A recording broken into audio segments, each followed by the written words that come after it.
Grande tio Oscar, é a pior campanha na fase de grupos de eliminatórias, mas agora é hora de virar a chave, porque isso para uma Copa do Mundo pouco importa. Vamos já começar a pensar em possíveis convocados para essa próxima Copa? Verdade. Ainda bem que a gente já se garantiu e ainda bem que mudou a quantidade de seleções que vão para a Copa do Mundo, né? Porque terminar em quinto lugar numa eliminatória, até algum tempo atrás a gente ia ficar de fora pela primeira vez na história, né?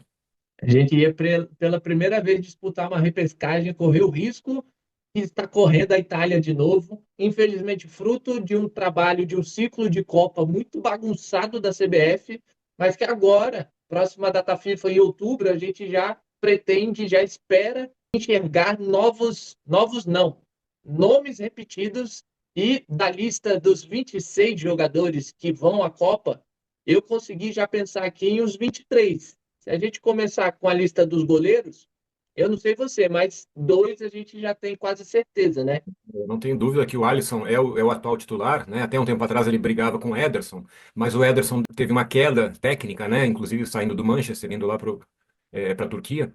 Mas eu acho que o Alisson é inquestionável. O Bento, para mim, também já está garantido como segundo goleiro. E o terceiro, quem vier, não vai nem sentar no banco, né? Ou seja, não vai nem. Caso o Alisson, vão bater na madeira, porque para mim é um dos melhores goleiros do mundo e é indiscutivelmente titular dessa seleção. Caso ele machuque, o Bento é que vai substituir ele. Então, possivelmente, o terceiro goleiro vai lá só para compor o grupo, né? E dos nomes, a gente tem muita repetição. Ou vai ser realmente o Ederson, ou justamente o Hugo Souza. Porque a Sim. gente não teve tanto goleiro diferente para ser chamado, mas é o que você falou. Uhum. São boas opções no gol, mas não dá para ficar também quebrando tanta cabeça, porque é o terceiro goleiro. Então, é Verdade. uma página já virada, igual no sistema defensivo, no que a gente observa pelos zagueiros. Também já é página virada, porque os quatro, para mim, já estão bem definidos, com Marquinhos, Militão, o Magalhães e o Alexandre. Concordo. E eu acho até que, como são 26, ele vai levar um quinto zagueiro, até porque o Marquinhos, por exemplo, ele é um cara polivalente, ele pode jogar de primeiro volante, ele pode eventualmente, o Militão eventualmente pode jogar na lateral direita, né? Então ele tem alguns jogadores mais coringas ali. Então eu concordo contigo, esses quatro zagueiros são garantidos e vai vir um quinto por aí, que talvez nem jogue também, a exemplo do terceiro goleiro, né? E ele deu essa brecha justamente nos dois jogos agora da data FIFA, né? Contra o Chile, atuou mais solto o Wesley e o Douglas Santos ficou um pouco mais preso, mas já na altitude contra a Bolívia, o Marquinhos entrou nessa lateral direita para ficar um pouco mais preso e soltar o Caio Henrique. Então, acho interessante apostar nessa polivalência. Bem lembrado, não só testado o Marquinhos, mas tem o Éder Militão. Mas assim, eu acho que ele não vai esquentar muito a cabeça com esse quinto zagueiro, não, né? Eu acho que ele tem que esquentar a cabeça nas laterais, porque aí sim a gente tem um grande déficit em relação às gerações anteriores, né? Onde o nosso ponto forte, né, sempre foi dois laterais ou alas talentosíssimos, né? Que chegavam à frente. A dificuldade antes era só conseguir levar dois, porque tinha três, quatro para cada ala, né? E hoje tá difícil, mas eu acho que o Ancelotti está conseguindo, começando a chegar, principalmente ali na ala esquerda. Eu acho que ele chegou nos dois nessa última convocação. Acho que é justamente o ponto crítico, não só as laterais, mas acho que o meio de campo no setor de criação, mas já já a gente chega nele. Acho que na lateral direita ele já tem a ideia um pouco mais certeira do que na esquerda, para mim, pelo menos. Eu acho que na lateral direita vai despontar o Wesley e o Wanderson. Não vejo outro lateral direito tão testado por ele, mas realmente na lateral esquerda tem, para mim, um coringa, aquela cartada de segurança, que é o Alexandre do Flamengo, que vem sendo, pelo menos vinha sendo bastante convocado, se não tiver lesionado, né? Que é um dos pesares pensando na carreira recente do jogador. E fica essa disputa aí entre Caio Henrique e Douglas Santos. Eu acho que esses dois laterais são superiores ao Alexandre. Eu acho o Alexandre um lateral esquerdo muito fraco para a seleção brasileira, obviamente, né? Eu acho que para quem já teve Roberto Carlos, Marcelo recentemente, o Alexandre não encaixa nessa seleção. Eu não vejo ele bem nem defensivamente nem ofensivamente. Eu tenho esperança no Caio, que ainda precisa ser melhor testado. E o Douglas foi muito bem. É inegável que é verdade, foi contra o Chile, mas eu acho que ele foi muito bem. E passou no teste. Mas na volância, ali, os primeiros homens do meio de campo, eu consigo enxergar quatro nomes assim, que para mim já estão garantidos. Casemiro, sem dúvida, Bruno Guimarães, o Gerson, eu acho que ele ainda tem uma confiança, ainda mais conseguindo testar muito bem outros nomes da Rússia, acho que o Gerson vai voltar na próxima data FIFA e o Andrei Santos, que ele gosta demais desse jogador. Eu concordo com esses cinco, esses quatro, né? E lembrando que eu acho que ele deve levar mais um quinto jogador ali para compor essas duas primeiras posições de meio de campo. E também acho que o Gerson vai voltar, até porque Luiz Henrique, ele se encantou com o Luiz Henrique, ele, né, que joga na Rússia também, entrou muito bem, e o próprio Douglas, que para mim fez uma partida muito competente contra o Chile. E isso aí acho que elevaram as chances do Gerson ser convocado e jogar a Copa do Mundo. E o meio de criação é que a gente não tem tanta fartura assim. Tem Verdade. algumas opções de polivalência, de jogar tanto bem numa posição como em outra, mas o que despontou agora é o Paquetá, que voltou bem para a seleção, conseguiu fazer um jogo bem interessante contra o Chile. Vamos ver, com certeza ele estará na próxima convocação em outubro, mas esse segundo nome aí, talvez pensando para ter mais elenco, mais opções, ou apostar justamente no Matheus Cunha e no João Pedro, que podem fazer essa posição em algum momento da partida. Pode, e eventualmente até o Andréas Pereira, caso ele leve, né? Mas eu acho que a boa notícia que a gente teve nesses dois jogos foi a volta do Paquetá, né? Principalmente no jogo contra o Chile, quando ele entrou no segundo tempo. E junto com o Richarlison, eles foram muito bem. E o Luiz Henrique, né? O Richarlison e o Luiz Henrique. E eu acho que eles já cavaram a vaguinha deles nesse segundo tempo contra o Chile, né? Com certeza. E acho que ainda se mantém aquela sombra de Neymar referente a essa posição. Vamos ver. Ele fala bastante que não precisa convocar para conhecer, porque ele já conhece o jogador. Então, se o Neymar não for convocado realmente na próxima data FIFA, acho que ele já é uma carta fora do baralho para a Copa, hein? Para mim, assim, a melhor notícia que o Ancelotti poderia dar para a seleção brasileira é a não convocação do Neymar. Porque não fez por merecer pelo histórico recente. Segundo, porque ainda é um jogador que, na minha opinião, desagrega. Ele não une uma seleção como um líder deveria fazer, como Pelé já fez em outros tempos, como Sócrates, como Zico, como Falcão e tantos outros, até o próprio Romário, né? E o Romário e Dunga naquela seleção de 94, eles conseguiram trazer a responsabilidade de chamar o grupo. Mas eu não vejo o Neymar, pelo menos, como esse camisa 10.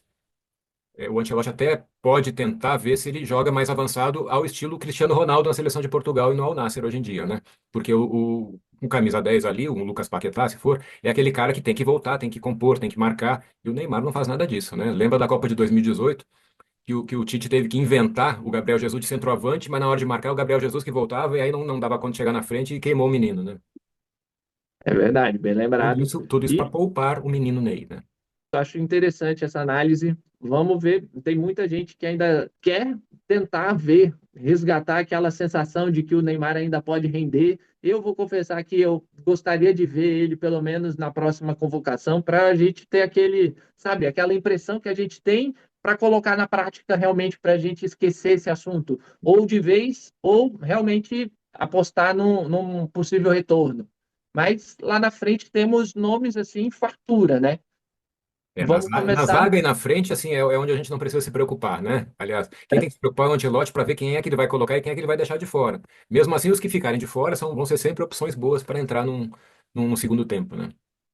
Sim, e acho que nas pontas são nomes assim que já estão bem pré-definidos, tanto na esquerda que tem o Vini Júnior, que provavelmente retornará, provavelmente estará nessa convocação, Vini Júnior, Martinelli e tem o Rafinha, consegue jogar ali e ainda tem a opção do Rodrigo.